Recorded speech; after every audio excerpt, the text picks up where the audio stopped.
नमस्कार साथियों, सबको जातीय जनगणना प्रकाशित होने के लिए ढेर सारी शुभकामना। दोनों पक्षों के लिए इसमें संदेश है, दोनों पक्ष जीत गए हैं।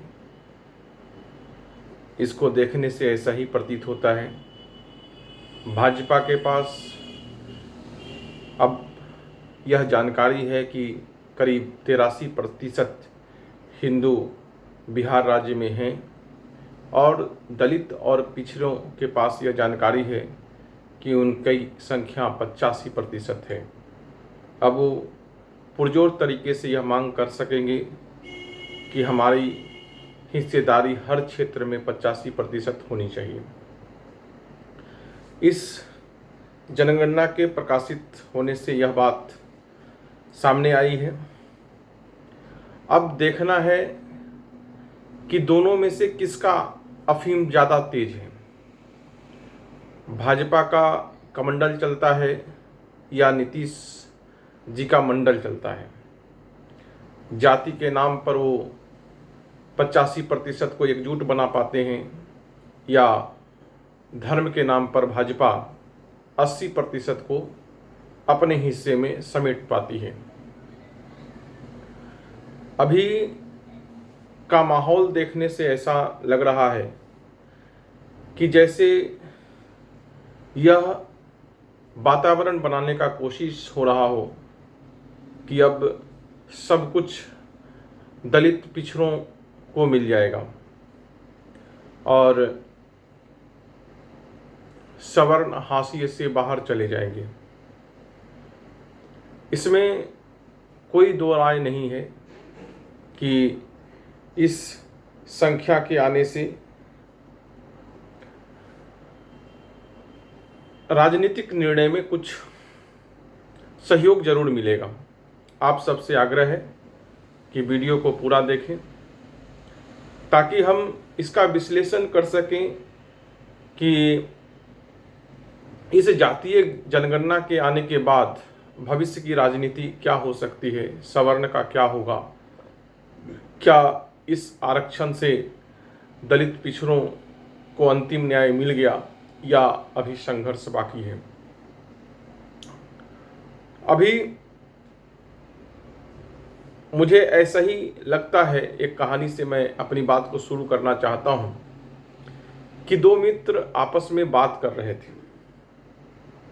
किसी व्यवसाय में दोनों पार्टनरशिप थे, अच्छी फायदा हुई थी, अच्छा लाभ हुआ था।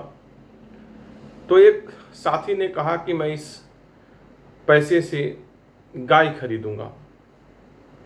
तो दूसरे ने कहा अच्छा है, गाय खरीदो। तो दूसरे ने कहा कि मैं जमीन खरीदूंगा। उसे भी लगा ठीक है। लेकिन बात तब बिगड़ गई जब जमीन खरीदने वाले साथी को लगा कि कहीं ऐसा तो नहीं है कि इसकी गाय हमारी फसल चढ़ जाएगी। तो उसने कहा कि देखो भाई,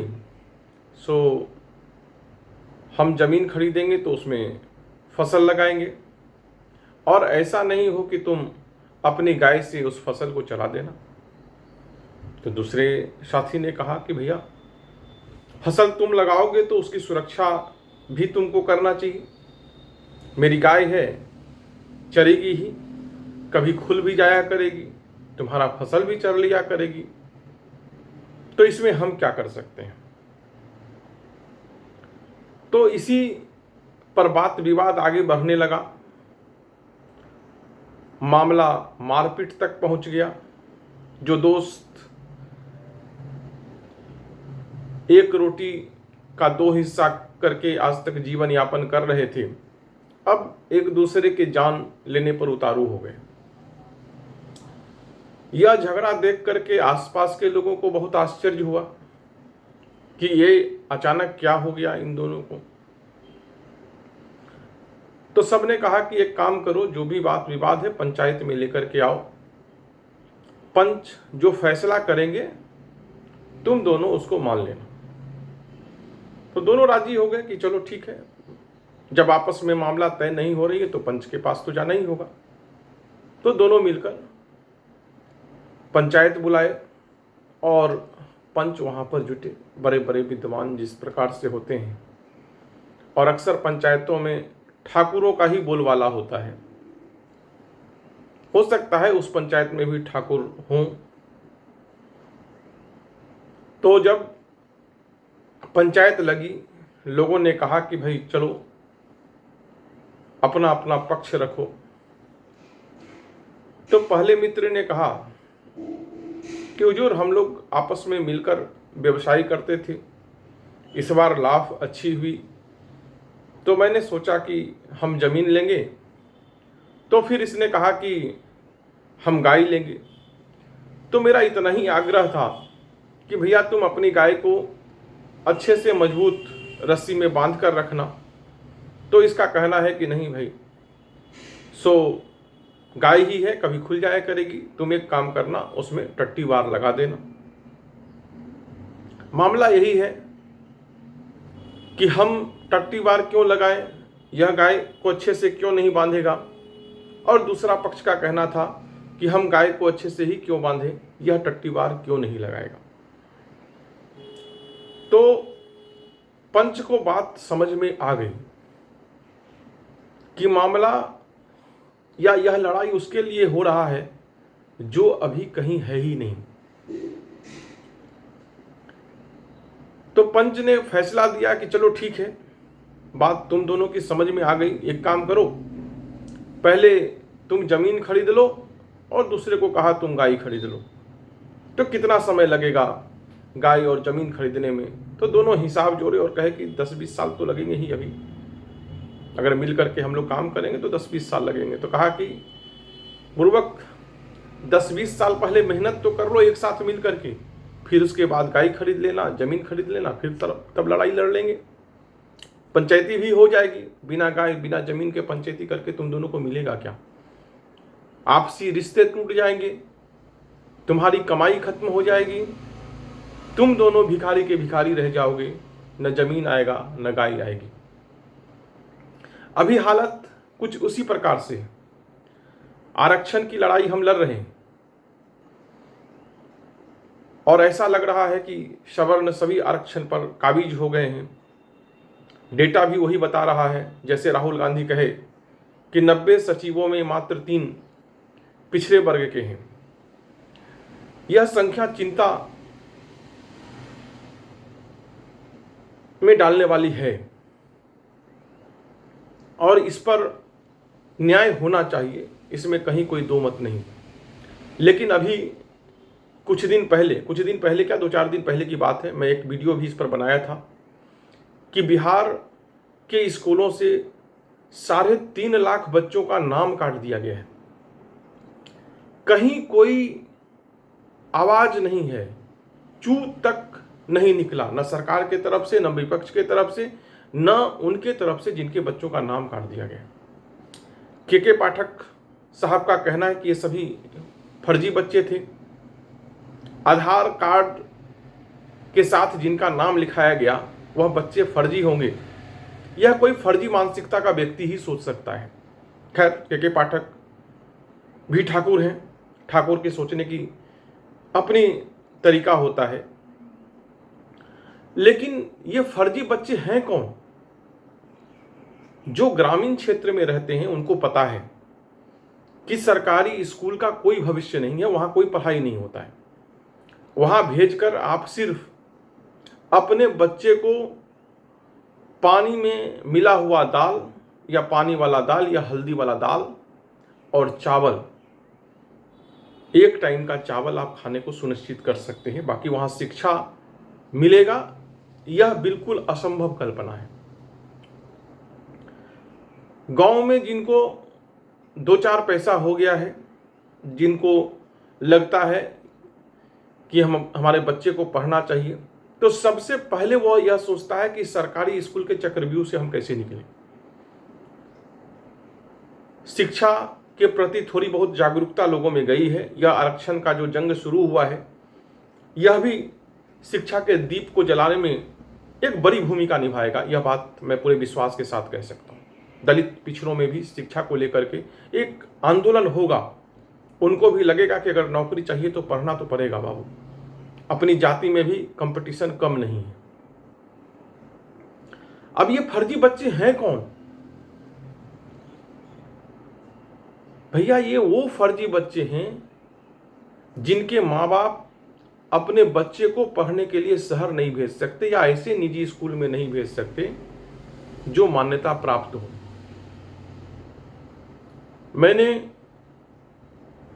डाटा देखा है, निजी स्कूलों की सूची मंगा करके देखा है। मुश्किल से 10-20 स्कूल एक शहर में है जो सरकार के यहाँ रजिस्टर्ड हैं। अगर इनमें भी इंस्पेक्शन हो जाए तो किसी स्कूल की मान्यता नहीं बची। आप लोगों को शायद पता है या नहीं पता है कि जब जब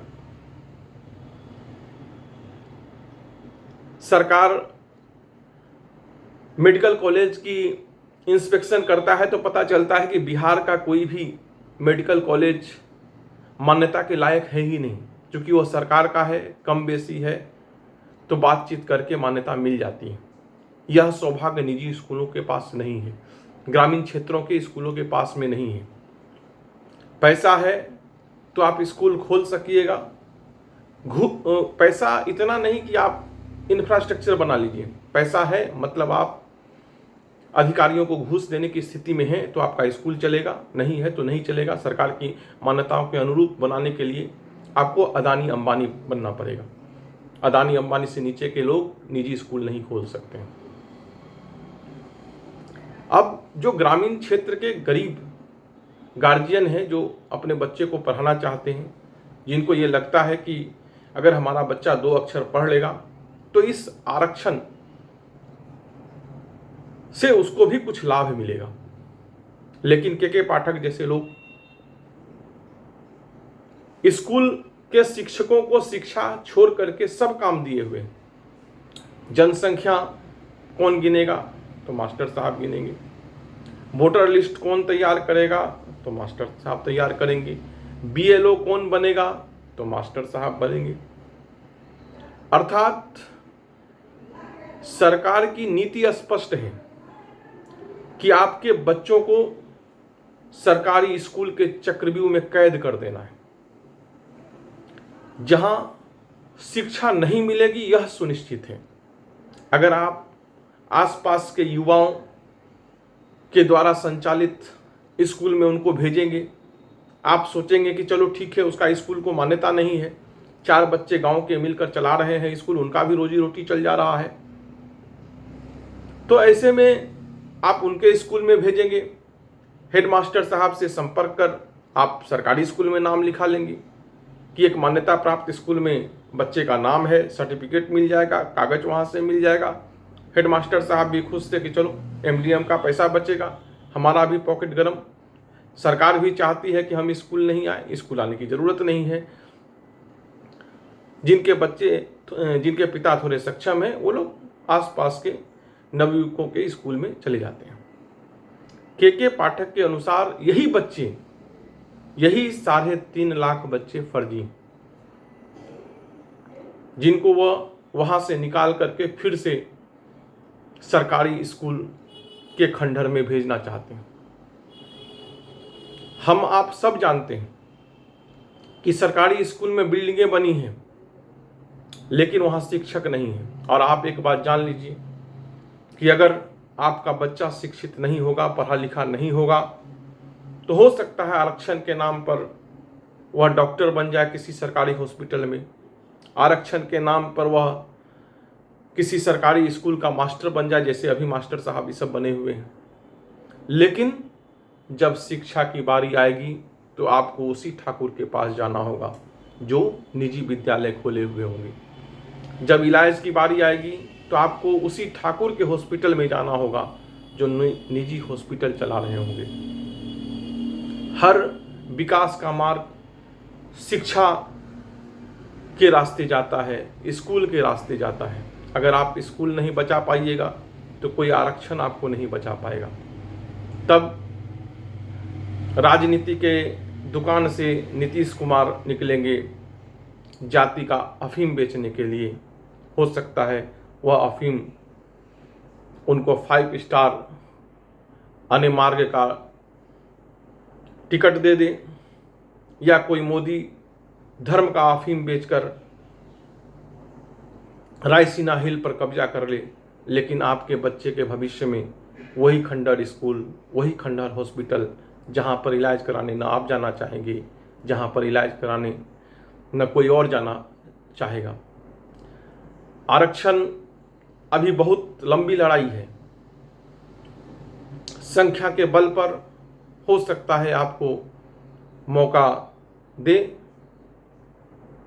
लेकिन आरक्षण से मिलने वाली नौकरी है कहाँ, यह भी विचार करना होगा।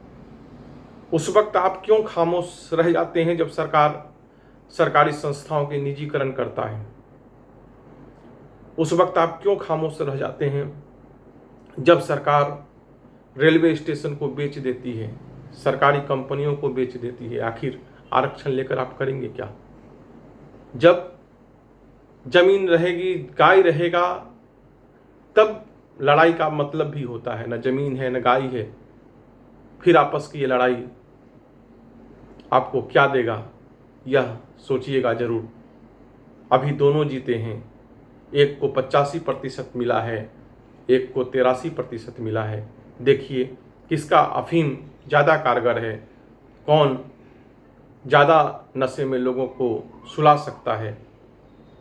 यही कह करके आज का वीडियो को मैं यहीं विराम देता हूं।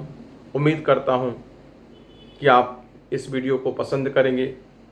शिक्षा के दीप को जलाने में आप अपने आगे आएंगे और हमारे वीडियो को लाइक करेंगे, सब्सक्राइब करेंगे और इसे अधिक से अधिक शेयर करेंगे, ताकि हम मेहनत कर और भी